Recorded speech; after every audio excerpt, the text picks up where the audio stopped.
physically, I can see and sense almost like a puzzle piece. So there's a shoulder injury. Oh, well, I see the energetic tie to their opposite hip and then their opposite knee. And so there's like a string that I can follow through their body. I'm very kinesthetic, so I can kind of touch and feel where Hmm. there's stuck energy. And then from the emotional aspect, it's been a lot of learning about in myself where I hold emotion and energy and seeing, oh, if we hold it in our shoulder, that means something different before if we hold it in our hips or our neck. Hello, my loves. This is Johanna Burkhardt. I am a multidimensional channel, teacher, healer, and author. And I am obsessed with all things metaphysical, esoteric, galactic, and of course, the healing journey. And I'm here to share my stories, my wisdom, and my teachings about being human in the illusion that we call reality. Welcome to Cosmic Blonde. Hello, my loves. We have a special guest today. Her name is Lisa Beck. She is a TEDx speaker, published author, and transformational guide who bridges the worlds of sports science, sexual energetics, and energy healing. With a master's in sports management and a background as an athletic trainer, she blends neuroscience, embodiment, and energetic mastery to help people repattern their self-image, reclaim their primal power, and awaken their highest potential. Through her signature programs and teachings, Lisa guides men and women into deeper self mastery, radiant presence, and sacral union. Welcome to the show, Lisa. Thank you so much. So That's excited to be here. that's quite a, mix of different industries, and I'm so curious how you put them together. But before we dive into that, tell me who you were before this became of you, and like what led to this. Um, I think I've always been someone who is a learner, a student. I don't want to say searching for answers, but always, okay, there's something more, there's something more, there's something more. And because I've always been so curious, and my mom's like, you should have been a journalist when I was young, because I always was like, but why? But Yeah. why this? But why? And so I've always wanted to figure out the root cause of something, what is underneath something. And when I was in ninth grade and we took like a career aptitude test, it said, you would be really good as an athletic trainer. And at that time, I was like, I don't really know what that is, but I'm athletic. I like sports. And then I kind of was like, well, okay, sure, I'll follow this. And that led me into college as an athletic trainer, taking care of athletes and their injuries. And I found in that journey, I really connected with their physical body. I could see their body in a different way, and that helped them with their injuries. I also found I was really nurturing and really caring, and these athletes gravitated towards that aspect of myself. And then as I was in that field, I started exploring the connection between emotions and our physical body and how we suppress emotions and it can lead to physical breakdown of the body. Yes. And so then I went on this whole journey of exploring our emotional body and how that directs our life, whether we know it or not. And then that led into our thoughts and our thoughts controlling our behaviors and how powerful our subconscious thoughts are. And so every aspect of my journey was kind of like unwrapping a present. Each little piece and bit led to one another. And throughout this journey of my life, I noticed that God had granted me with so many amazing gifts, healing gifts, vision gifts, auditory gifts. And so how I was seeing the world, I recognized, oh, not everyone sees or experiences the world this way. And I had this inner calling to create something of this. And so I kind of compare it to like the Mary Poppins, who had that big black bag and she had all these things. You need an umbrella here. You need a Yeah. book here. A spoonful of medicine here. The never And ending so, bag. yes, the never ending bag. And that is kind of like everything I gather and experience. I consider it a little bit of a Mary Poppins in this never ending bag of tips and tricks.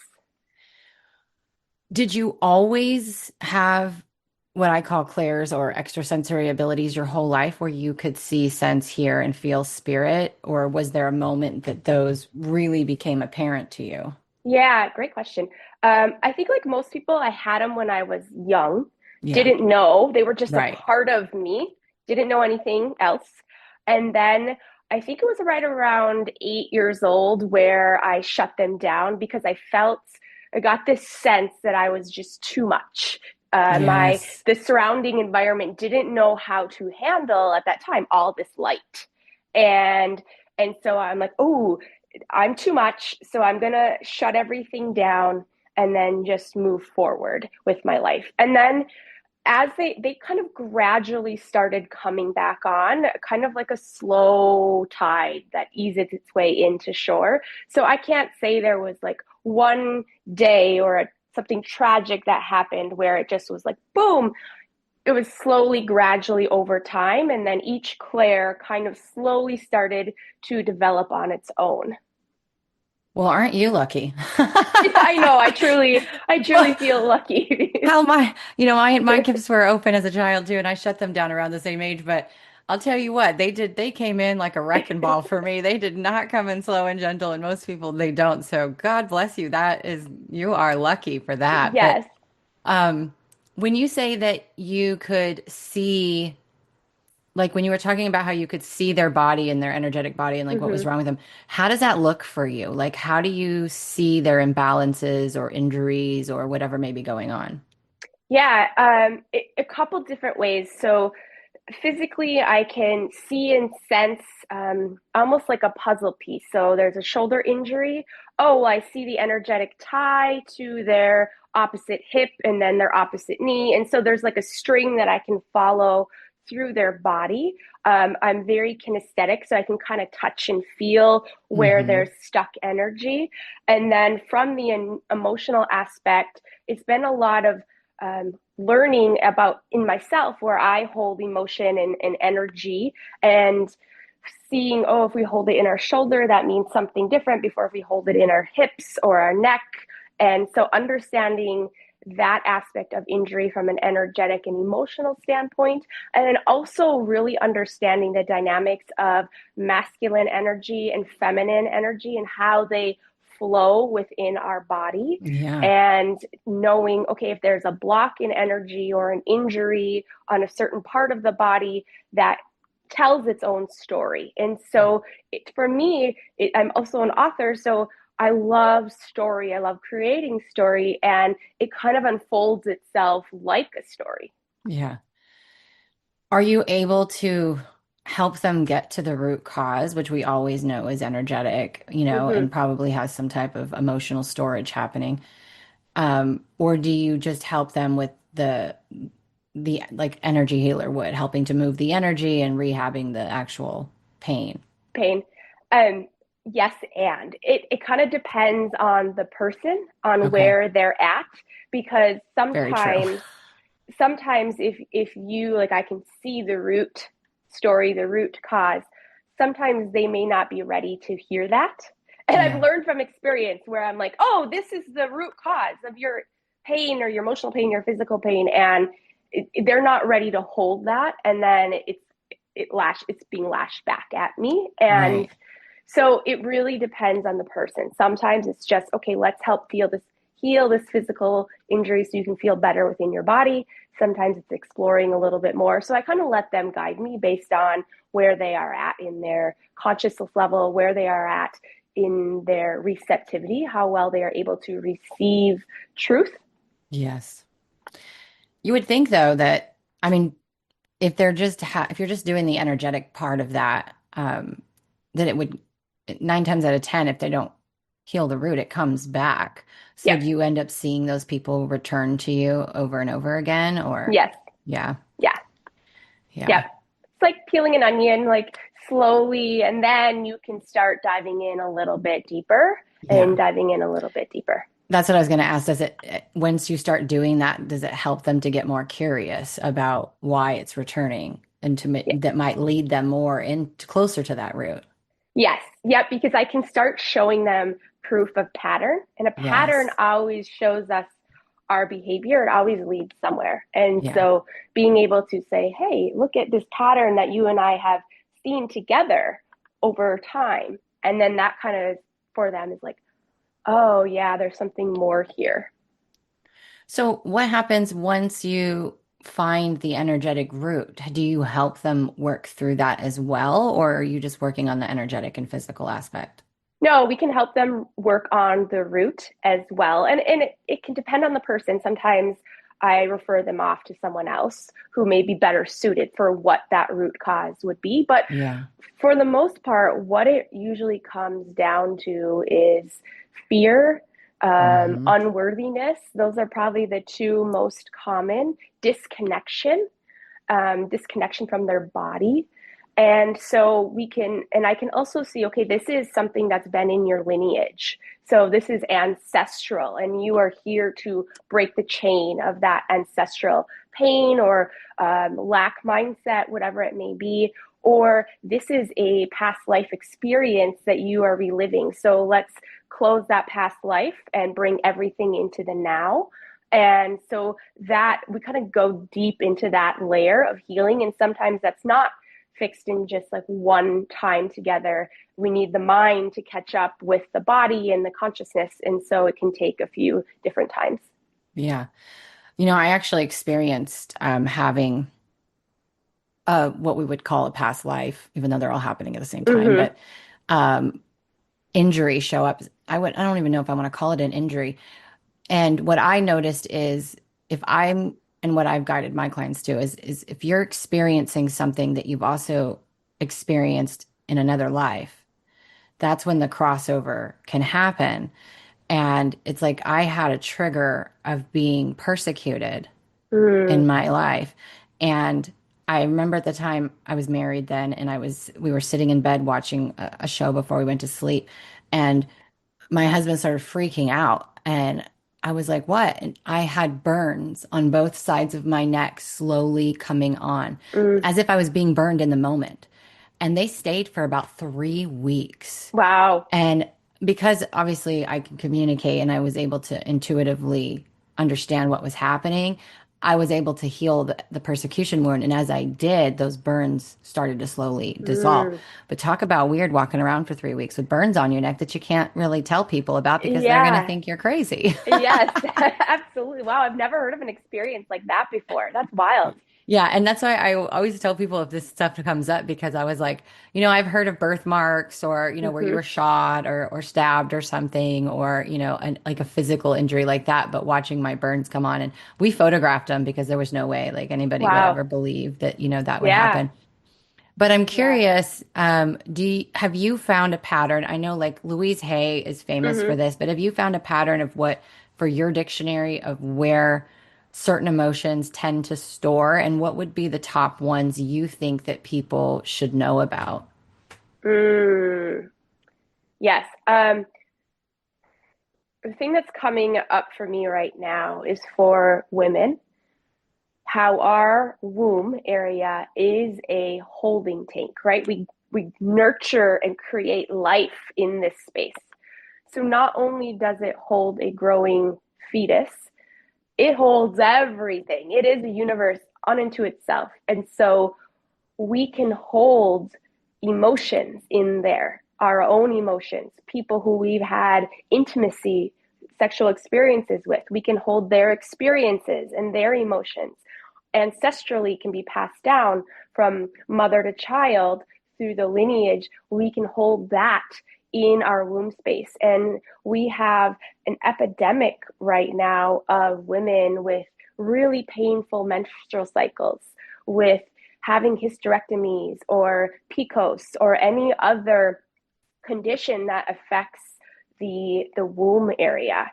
And all of this is tied, I believe, is tied to energy and is tied to a lack of reverence to our own divine feminine cycles and natures. We live in a world, although it's getting a lot better, we live in a world that is very based, societally based on energy of the masculine, of the hustle, of the Yeah. push, of the go, go, go, go, go, which is very opposite of this, the feminine nature, which is more rest and receive and honoring our body and our cycles. And if you look into um, centuries ago, when women started their menstrual cycles, it was all around the moon, and they would Yeah. go into the red tent and be in ceremony actually with each other and honor where they were at. And it was this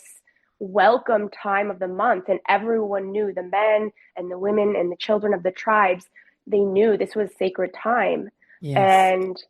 And we've lost that aspect of it. It's right now the feminine is ignoring her natural essence. I have so many questions. Um, I was 28 when I had a hysterectomy. I had a total hysterectomy, and Mm, it was because I spent years suffering with endometriosis, and this was almost 20 years ago, and endometriosis wasn't as common then, yes. and it was more common for women to like the endometriosis would heal after childbirth. Well, mine came on after childbirth. It was like Mm, the opposite effect.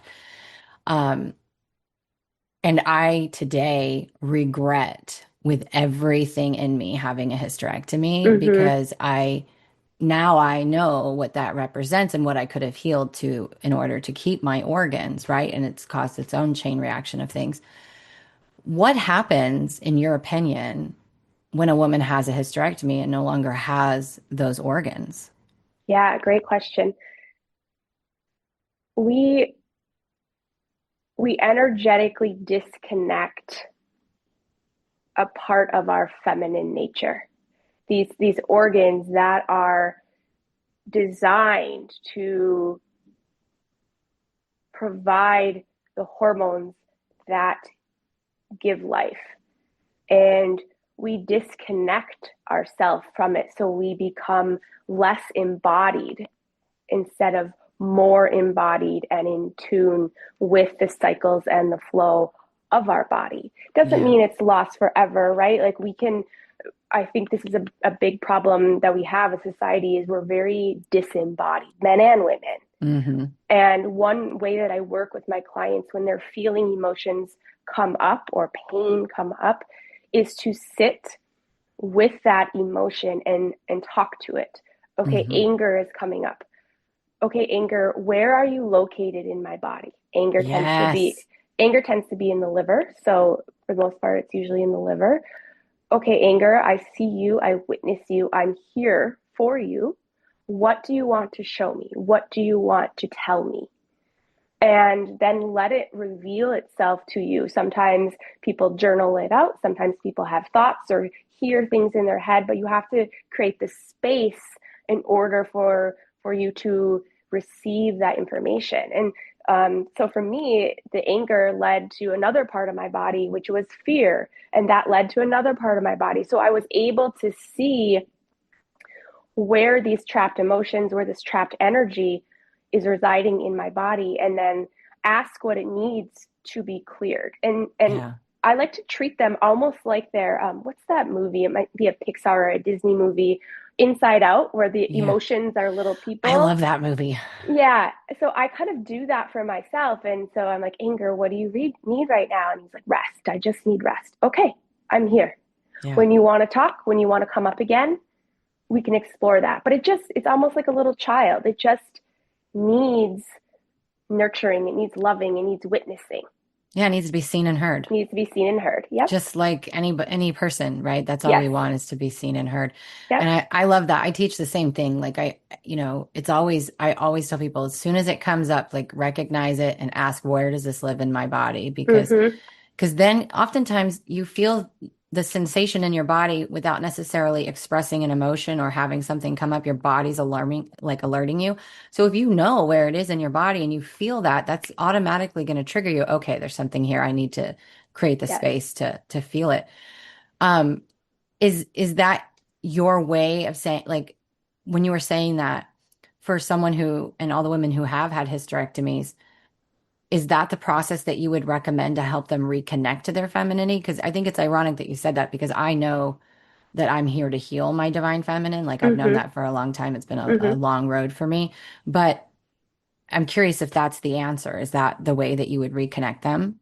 I would place your hands on your womb and talk to your womb and say, I, I don't want to speak for everyone, but what I feel coming up is there's so much grief Yeah. in people who have had hysterectomies, um, because of, for whatever reason, grief that they're holding in their body. And Yeah. so connecting with your womb space that way, first of all, just our hands are very, very healing. As you know, most healers, touch and massage therapists, we have a lot of healing capabilities with our hands.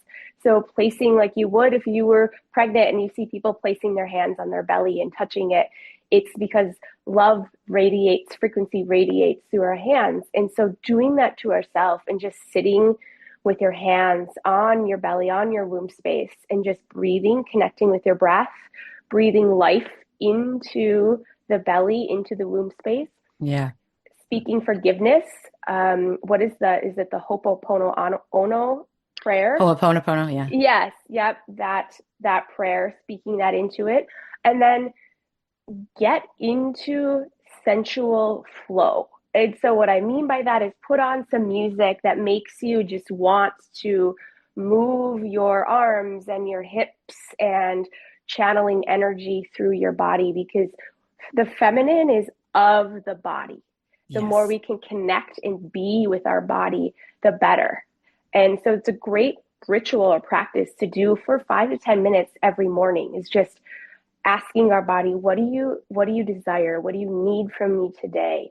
How can I breathe life into you? Or maybe in the Yeah. afternoon when you hit that kind of energetic slump, what do you need from me right now? How can I Yeah. serve you? So we're calling in this kind of like divine masculine essence of ourself that loves to serve the feminine, and saying, okay, feminine, how can I serve you today? How can I devote myself to you? Because that's Yeah. what the feminine desires, is radiance and devotion and Yes. servitude. Yeah. Well, that's good to know because I've Mm-hmm. spent years. I use castor oil, and at Oh, night yes. I put castor oil on my belly. I put a heating pad on and like get the area nice and warm, get the Yep. blood to the surface, and then I put castor oil on and spend a good 5-10 minutes just rubbing my stomach. And in the beginning, it was to heal the scar tissue from the Mm-hmm. hysterectomy because, it creates the hysterectomy shelf. Most Mm-hmm. women are aware of that. And that breaks down the scar tissue. But at the end, like as I went on, it was more of like, it just made me feel safe. It made me feel comforted to do that and just touching myself in general. But Mm-hmm. one thing I'm curious, and I want to get into the sexual side of things, is so as somebody who was had a lot of sexual trauma as a child and a young, a teenager adult, Mm-hmm. um, when I had my hysterectomy, I firmly believed like all of that energy was stored in there, right? Mm-hmm. And a lot of it was especially the stuff when I was very little that happened, it was blacked out essentially. Like Yep. I couldn't access the memories, right? Yep. So it was about 11 years after my hysterectomy that the memories came back. And I firmly believe that even though I removed the organs, it kind of set all of that free. And that is what led to me going through this massive, very abrupt awakening where I Mm-hmm. not only the sexual trauma, but all kinds of other trauma came free. And I think, that's why I'm a firm believer in everything happens for a reason. And maybe that was my way of my permission slip to set it free was, Yeah. removing those organs or not. But you had said something about holding other people's emotions, right? And Mm-hmm. so when we have sex with another partner, what are some things that we need to know about doing that? Because there's a lot of people that are on this journey that are afraid to Yeah. sleep with somebody because they're afraid of like, what am I going to take on? And, they don't have good energetic boundaries. They don't know how to cleanse their field, those types of things. Mm-hmm. So, is there any advice you could give women who feel that way and like tips, what they need to know about that exchange? Uh, I just want to honor you and say thank you so much for asking this question because I feel tears coming in my eyes and what I'm getting and sensing is how needed this is and how important this question is and your experience that you have gone through and the work that you're doing, how impactful and how needed it is. So I just want to honor that in you right now because I just feel it channeling through of like, Thank you. yay, the divine feminine is like, yay, yay. um, okay, a couple different things is what we can do is picture golden light coming down through our crown, through our chakras, and into our womb space, and like clearing out the dust, kind of how like you dust an end table or you dust Yeah. your house, using that golden light to clear out any remnants, any dust, any energetic, I call it energetic shrapnel that resides in there, and ask it to be dissipated.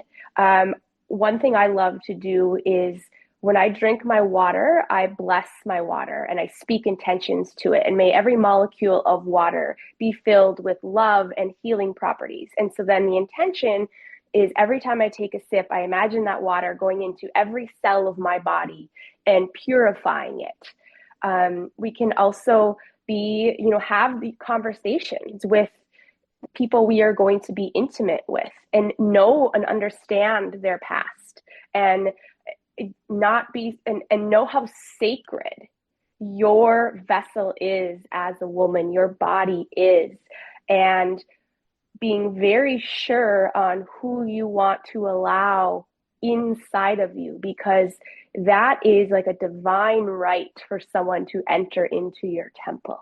Yes. And so really working with yourself and those energetic boundaries and your sacred no is because I am so worthy of devotion that is this partner truly devoted to me, right? Yeah. And so if this partner is, they will be able to have conversations.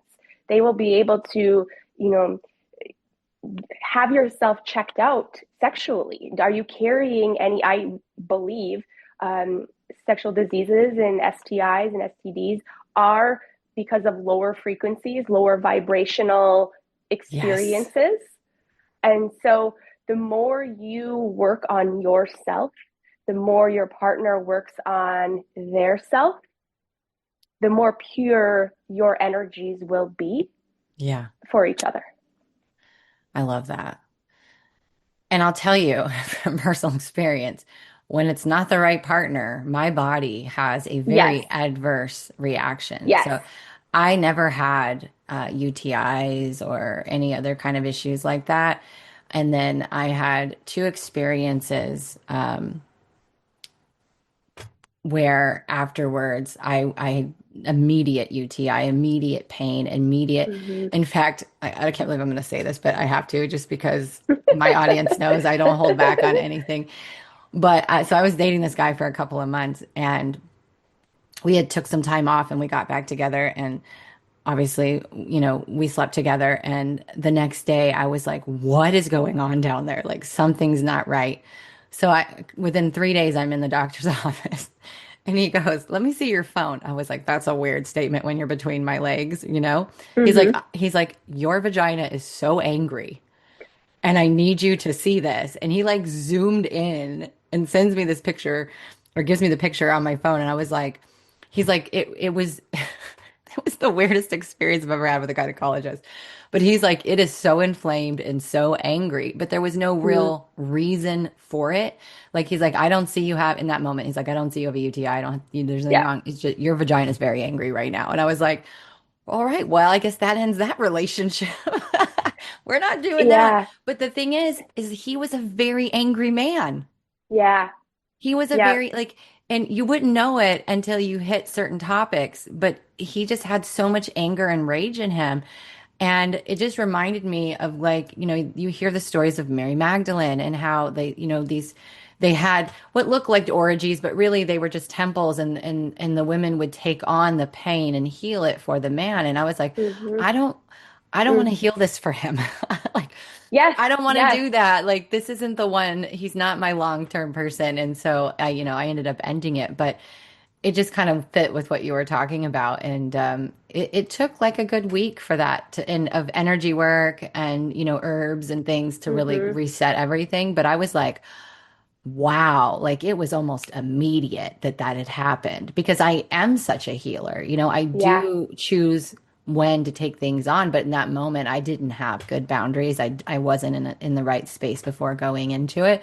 And so I'm really glad all of this came up because I just, that's a real thing. I'm proof. It's a real thing. Yeah, and your body was angry at you for betraying yourself, Yeah. right? For betraying your inner knowing of this person is not Right. right for me in this time and space, right? Yeah. Maybe before they were, but right now where you were, you guys, your frequencies weren't in alignment, and your body was letting you know, like, no, we have to stop betraying ourselves. Yeah. And there was a lot of inner conflict about getting, trying again and things like Yeah. that. So it all made sense. What do you think that, as we're talking about like Mary Magdalene and how Mm-hmm. women used to do this to help heal, what do you think that they did different than we did in order to keep themselves in that space where they could continue to be that healer? Yeah, well, there was a lot less energetic distractions, This right? is true. They, the healers during this time, that was their sole focus. That's Hmm. what they did. And the community supported that. And so they spent their entire day in nature or with other healers, learning their craft, learning their craft from the grandmothers, the wise women of Yes. their collective or of their tribe. They would travel and go to sacred sites and sacred lands, and they would absorb all of this wisdom and all this knowledge from nature as well, and everyone knew that. Now our lives are so different. We're here and there and everywhere, and there's all this pressure and all this stress, and run kids to this activity and to this activity, and get dinner on the table, and the partner comes home from work, and they have their own mission and objective, and Yeah. bring their own energy in. And so Mary Magdalene and the Magdalens, this collective of women, Hmm. they spent so much time in meditation and in silence And in and in rest. rest, and honoring their gifts, and also working in the fields, getting plants, getting herbs, being one with the earth, and then healing as well, and having apprentices. And so there, it's just such a different world. And those that of us that are being called to heal are recognizing, okay, this fast pace of life isn't in accordance with the natural rhythms of how I need to be and how I need to heal. Like, even for myself, and I still wrestle with this, is like, I need way more rest and rejuvenation than I ever thought I did. Same. And I fight this guilty feeling inside of me of like, I should be doing more. I should be doing more. I should be creating more. I should be Right. working my business and putting myself out there more. But it doesn't fill me up. What fills me up to channel higher consciousness and to be the best healer that I can is when I rest and when I honor Yeah. where I'm at. Yeah. Um, over the years of being able to communicate with animals, I've really learned something. And I think it applies to humans as well, because I don't think they're that much different than us. Mm-hmm. Animals is, I always say cats are aliens. They're more galactic in nature, right? But Yes. dogs are definitely more of the empaths of the world who take on emotion. And like my son's dog, he's a purebred lab, and there's so much in his household. There's so much repressed emotion, and he's put on so much weight to the point to where his skin is completely stretched out, because and it's not from overeating, it's from taking on his owner's emotions. Mm-hmm. But what I've learned in talking to them is when you see a cat laying upside down or sleeping a lot or a dog sleeping a lot, in the period of rest that they're in, they're actually releasing energy. They're Mm-hmm. releasing the energy that they need to let go of that's maybe someone else's or, whatever. And I feel like that's the same thing for us. When we rest, we allow things can leave a lot more easily. They can transform a lot more easily because, you know, physical digestion in a human is one of the most taxing things our body does. Yeah. It takes the most energy. This is why people eat their emotions. So when I am in a high emotional state, I actually will fast Mm, to give my body the ability to rest. digest and Mm-hmm. alchemize and break down the emotions, right? Mm-hmm. And if you watch animals, they do the same. They do the same thing. So I couldn't agree with you more. And we have come so far away from women being what they were designed, in my opinion, to be. Yes. And what kind of advice would you give the women out there in the world who, I mean, society is what it is right now. Most people have to have a two household income and Yes. two income Yep. household, Yep. and wear multiple hats, and it is utterly exhausting. What would you give women who have to be in that role and live that way to help them tap more into rest or the feminine energy? Is there little things that they can do throughout the day? Is there any type of, structure or techniques that you could share? Great question. Okay, let me just tap in and see what is Yeah. coming to mind because there's a lot of directions we could go in. One thing that is coming to me is not forgetting who you are. Like you Oh, yeah. are magic. You are divine. Women create homes and families and children. And the world would not exist if there wasn't the feminine. The feminine Amen. births everything. Yeah. Earth is feminine energy. So, first of all, recognizing how magic you are. And that is important because if you're not honoring your own magic, the world will not either. Yes. And so, knowing your needs, knowing what is going to support you. Many times women give. I am a recovering people pleaser. I was Same. an over giver to the max. And I wondered why I was unhappy and I didn't like myself Right. and I was burnt out. Well, because I wasn't giving to myself, I was giving to everyone else. And Yeah. so understanding what does that look like if you truly give to yourself? Is it a little bit of morning time? Is it a new job? Is it a career change? We are so disconnected from nature as well. So I think it's Yes. important that we take a little space to get out in nature, whether it's just walking along a beach or in a forest or in a path with some trees. Hug a tree, like connect with nature. Nature is the Yeah. ultimate feminine. Um, I think also connecting with our kids and our pets and watching them play. They play. We've forgotten how to play. How can you add more play into your day? Maybe it's you get on the floor with your child, or they're a little bit older, you play a game with them. We so easily get into routines where we're working all day. We Yeah. come home and we're cooking dinner and the kids are doing homework and then we all go and watch TV and then we go to bed and we do it all over again. And Yeah. so we've lost this connection. The feminine desires connection. So first of all, how are you connecting with yourself? And then how can you create connection within your household or within your community? Love those. I'd like to add, I would say one, presence, meaning, like you said, know who you are, right? Mm-hmm. If you ever watch a woman who knows who she is walk in a room, she's not like she commands attention, but not because she's doing anything. It's her Right, presence. She right. she knows who she is. She's not attempting to get attention. She's just walking into a space and every head turns, right? Yes.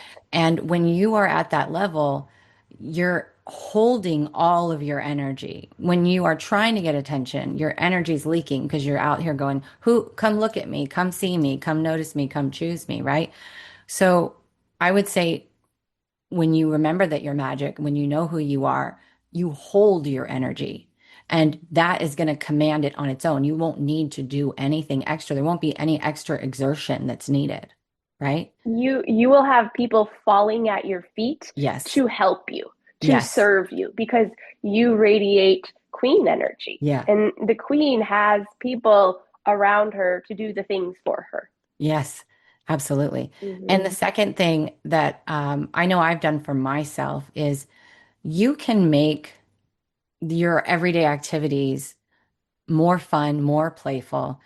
When I'm cooking, I don't like the TV on. I like music Hmm. on. I like to Hmm. dance while I'm cooking. I like to sing while I'm cooking. We need to laugh more. We need to, instead of just sitting down in front of a television or, doing those things, you can connect, you can cuddle, you can, tickle each other. You can do things that you're already going to do. You can have fun when you're folding laundry, whatever it is. Yes. It's just a matter of you have to stop taking this life so damn seriously. Yes, absolutely. You Absolutely. know? Like if you have a partner, flirt with them, date them Yes. again, right? Like Hmm. make it Playful. joyful and playful within your relationship. We've forgotten that too, as like once they're in the dating stage, yes, that is very much at the forefront. But as they get into marriage and with their partners for a long period of time, it gets to be mundane. And you need to know what you need from your partner, the what are your needs that you need Yes. met, and why, what I again, back to the root cause, what is the root cause? So one thing that I see with a lot of women is they get frustrated with their partner. I asked him to take out the garbage and I had to say it 10 times and he didn't listen. It's not that he, and then she's angry with him and he's angry, but it's the way if it's a male, the masculine energy, the way the masculine energy works is they're singular focused. And Yes. so they see the world differently than a feminine sees the world. And so it's knowing when I'm asking you to take out the trash and you don't listen, what I'm really asking at the root cause of it is I want to be heard. I'm not feeling heard or seen. So if you can communicate that to your partner, or asking yourself, where in my life am I not seeing myself? Yes. Am I not hearing myself? Because then you won't project that onto someone else. Yeah, communication in relationships of all kind is Mm-hmm. so incredibly important. And I say beyond communication is the comprehension. And if you don't understand why you're upset, your partner isn't going to understand either. Correct. And so Correct. you have to be able to break it down and be like, it really isn't about the trash. It's Right. really about that when I speak, you're not hearing me. And Mm-hmm. and I would really like it if you could hear me and acknowledge me and then, support me. And so you Yep. have to break it down sometimes in that way because men are not emotional beings at their core. Right. And doesn't mean they're not can't be in touch with their emotions or be emotionally available or intelligent, but that comes with its own growth and evolution. In the meantime, Yep. women tend to be ahead of men. That's just in that Yep. department. Yep. And we need to be the change. We need to be able to communicate that. And that way, they're going to be more in, just by you doing it, they're going to be more in touch with it and they will be able to communicate it. So I really, I really love that. And I think that that's an important thing. In fact, one of the things I always say early on is when I was dating was like, a long hug will fix 95% of my Oh, problems. 100%. There's so much energetic exchange between a long hug. When I Yeah. hug someone, I like to tell them, this is going to be uncomfortable because I am going to hug you for what feels like forever. Yeah. But there's something that happens because there's a heart to heart exchange Yeah. There's a within the coherence hug. that happens. Yes, there's a coherence, there's a resonance that is exchanged during that hug. And you can just see people just soften Yeah. into themselves. Yeah. They say 20-second hug or a 6-second kiss Mm-hmm. will release oxytocin in both people, Yes. Yes. and just that, not that you need to be dependent on someone, invoking the oxytocin. I've learned over many years of being alone how to do that for myself. Mm-hmm. But if you can express that to your partner, and mine can't, I knew the root of mine. I wasn't held as a child. I wasn't comforted as a child, right? Yep. So I know that that's the root of it. But being able to communicate that and say, this is that helps the man because they are focused on how can I fix this, right?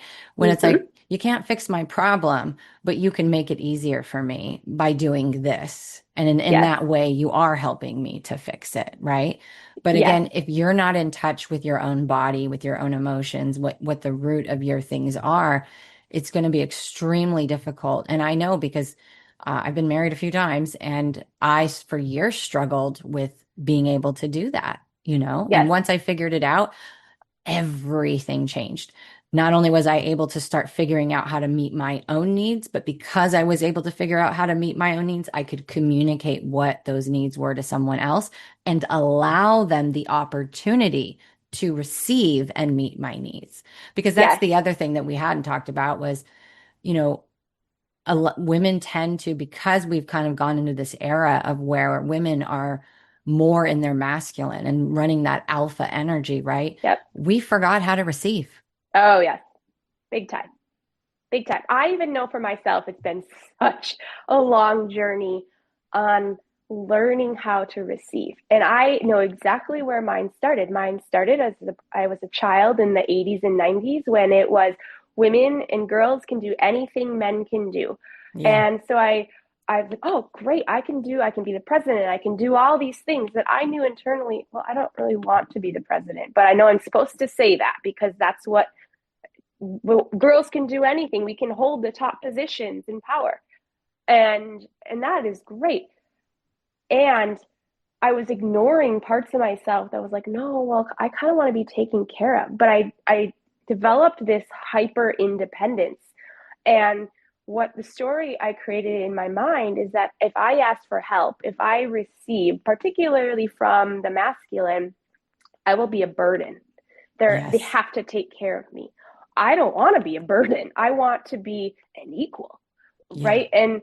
And so I didn't realize that I was actually a burden to myself because I wasn't allowing them the gift that they love to provide for the feminine, to serve the feminine. I was ripping that out, taking it away and saying, no, no, no, I don't need you to provide for me.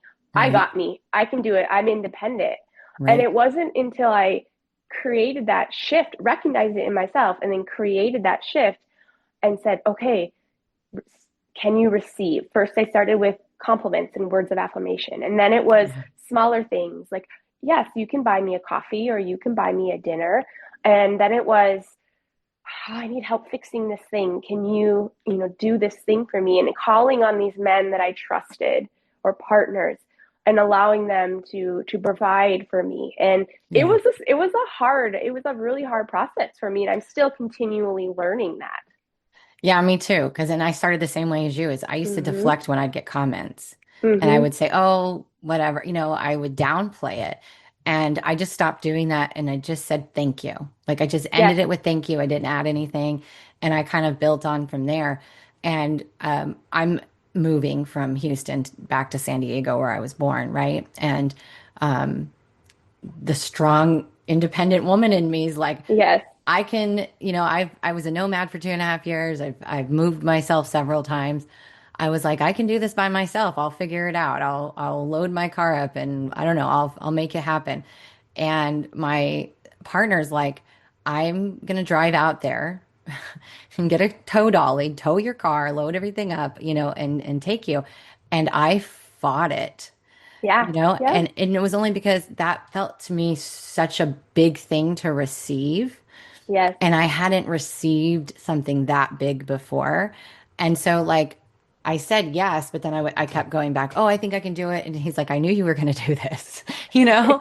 And so I just surrendered. I was like, okay, just come get me, And it's like, but you feel that's exact energy that came up was burden, Yes. because as a child, I always felt like I was a burden on my parents, you know what I Yes. mean? And so it is such a huge thing and it does take time. And so if you're a woman out there who's listening to this, just start small and start Small. stacking and building and allowing. And it's not always comfortable. Trust me, it's not. But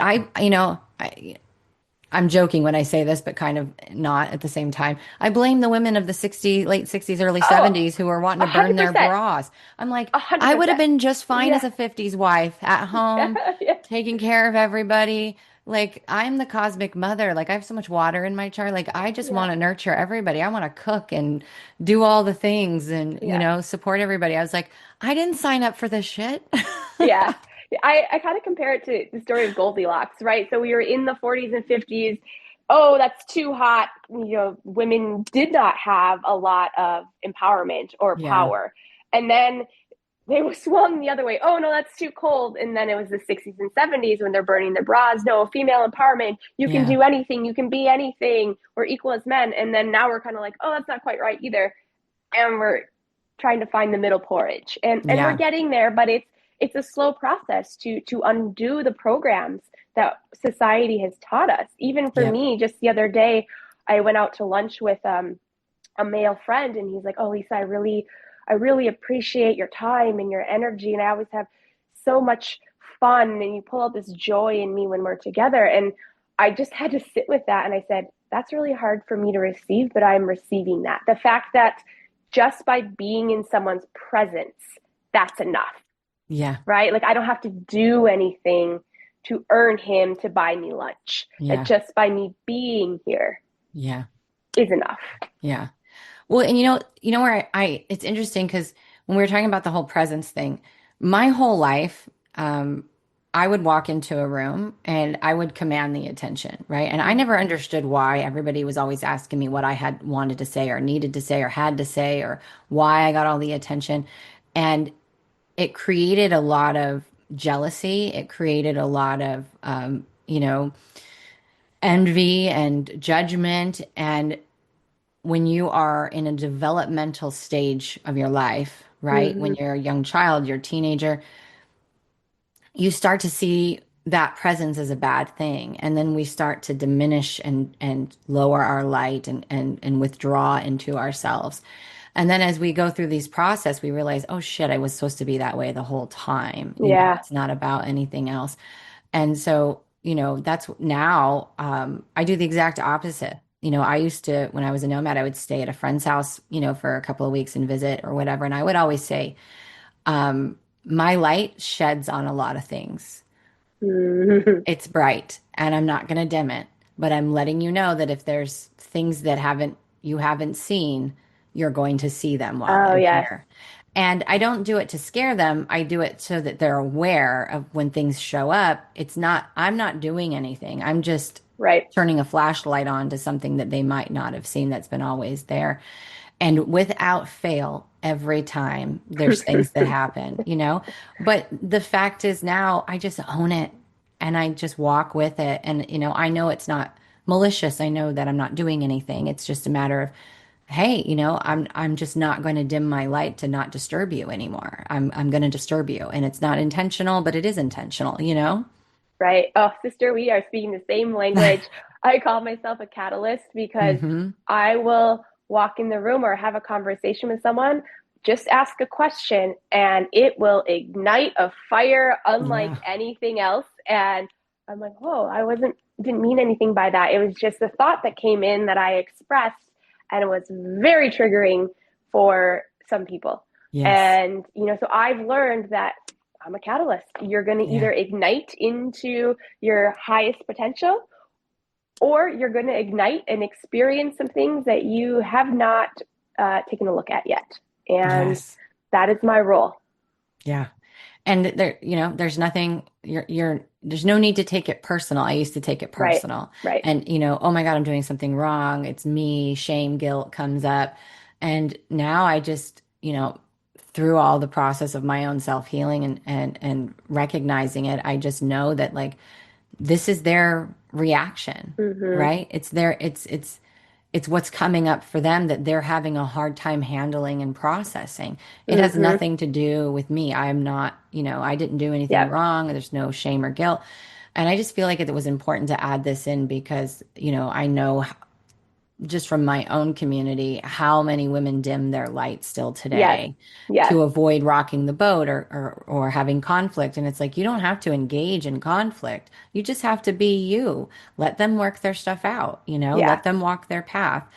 No people meet by accident. It's a reason, season, or a Absolutely. lifetime. So there's a reason why you felt the need to say that. There's a reason why you felt the need to be in that space. Let it be. Yes.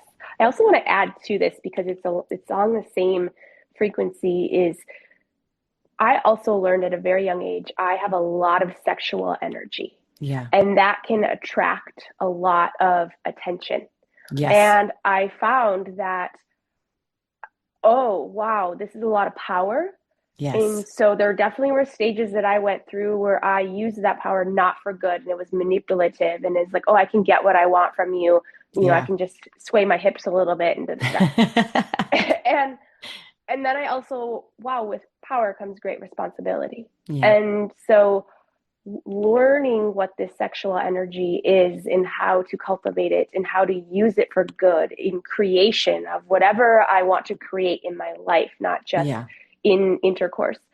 And that also means because you have a lot of sexual energy, it is not a green light for people to come at you and try to take that light Right. from you. Hmm. And so we talked a little bit about boundaries, and you have to know yourself to know that no, just because I sway my hips a certain way or I come in and I exude confidence and this creative energy, this life force sexual energy does not give you the right to pounce upon me. It's not an Right. invitation. Yes. Because, moth to a flame, Yes, and yes. you're going to get the ones that are drawn to you for multiple reasons. Maybe it is the sexual energy, maybe Mm-hmm. it's the healing energy, right? Mm-hmm. They're not in a good place and they're drawn to you, and then as they get close to you, they're like, oh my God, this is not comfortable anymore. So they, Mm-hmm. so there's all these little things that can happen.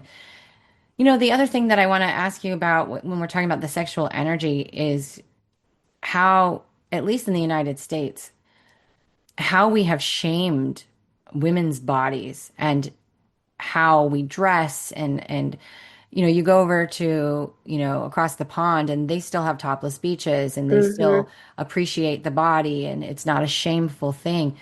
And I had to step out of that box, and with that came a lot of judgment, right? How I Mm-hmm. dress or how I walk or anything. And it's like, no, I spent many years in body dysmorphia, right? It's still moments where that comes in. I've had many years where my body was shamed and I've had to learn to love it and learn to appreciate it.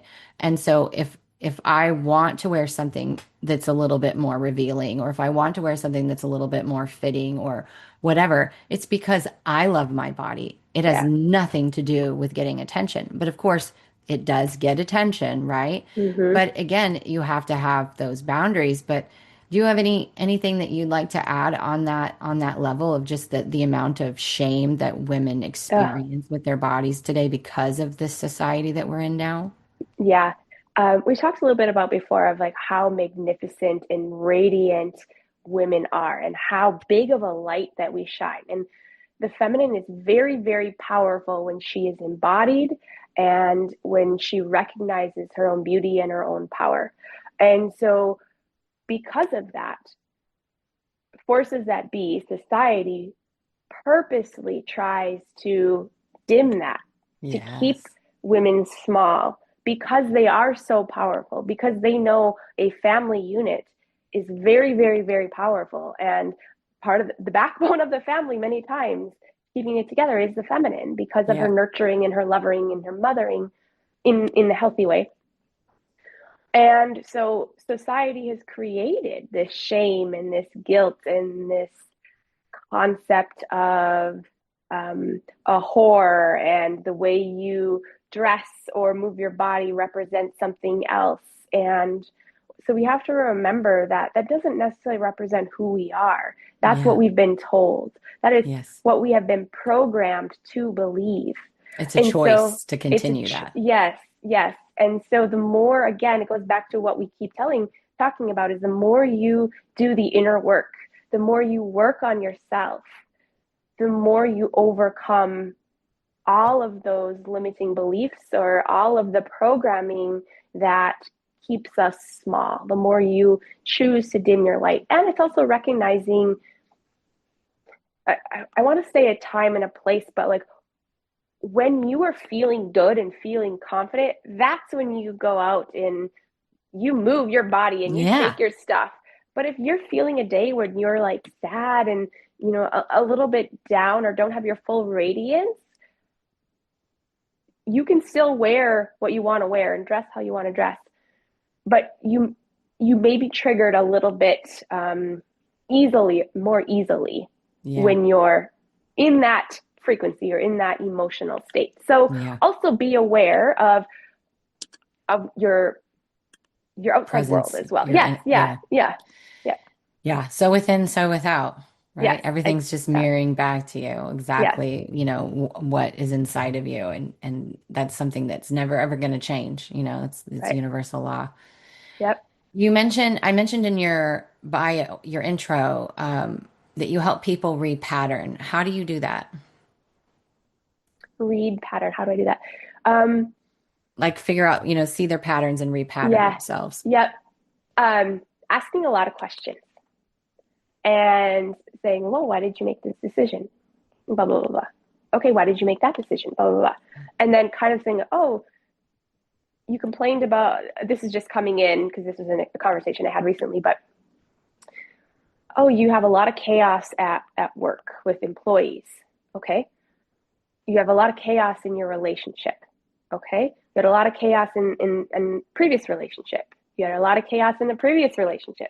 So the common denominator between work and all your previous partners is you. There's Yeah. nothing different. And so helping people kind of to look at the different areas of their life, because a pattern oftentimes doesn't just show up in one area of our life. It may show Yeah. up in multiple areas of their life that they don't even recognize that is a pattern. And so then helping them to see in different areas of their life where there may be a pattern that has been developed. And then getting to the root cause of that pattern by, again, going down 7 layers deep. Okay, why do you think there's chaos in these areas of your life? Blah, blah, blah. Okay, why do you think that is? Why do you think that is? Why do you think that is? Until they can whittle it down. And most of the time, it stems from something in our childhood, some Yeah. experience, a trauma or something. And so once we recognize that inner child, then we can start to work on acknowledging and healing that inner aspect that likes that chaos, that Yeah. thrived in that chaos, because that's how the nervous system felt safe. And yeah, that's important to recognize is that, what your nervous system is used to is what's going to feel safe to you. Yes.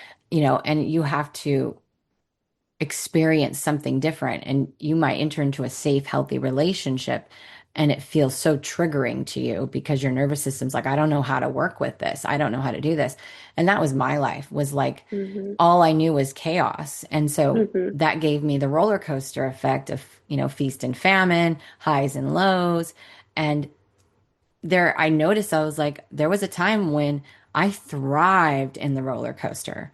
Whereas now I'm like, hell no, I ain't getting on that roller Yeah, coaster. yeah, yeah, I want yeah. peace. And Mm-hmm. sometimes peace feels like boredom, Yes. right? It doesn't feel exciting. It doesn't feel, I always say butterflies are a red flag. You need to drown those real fast. Those butterflies are not, those are Mm-hmm. nervous system activation.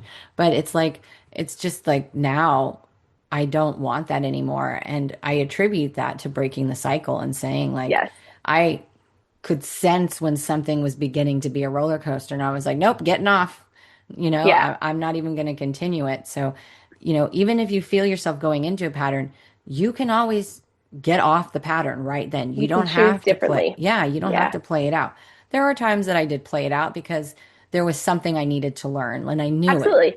There's Absolutely. many times, and I've talked about this many times over the years, but it's like, I knew I was repeating a pattern, but I was going into it with my eyes wide open, going, okay, I need to see something inside of this pattern. And as soon as I found it, I was like, okay, I can get off, Yep. and was able to shift. So it really, self-awareness and just being observant is so powerful in every Very, aspect of very your life. powerful. Yes, yes. And I've done the same thing. I've gone into situations where I'm like, this is a pattern, but I'm going to still jump in because I know I haven't quite learned all of the Yeah. lesson yet to figure out the root of this pattern or where I am initiating this Or pattern. how it's still serving you to some Yes. level. Yep. Yeah. Yep. Yeah. Yep. Yeah. Well, the question I always like to end with is if there was only one thing that you could tell society, one message that you could give them, what do you think that would be? Society as a whole. Hmm.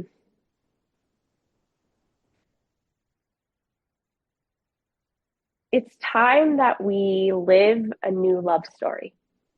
And so, what I mean by that is we often look external to receive love. Yeah.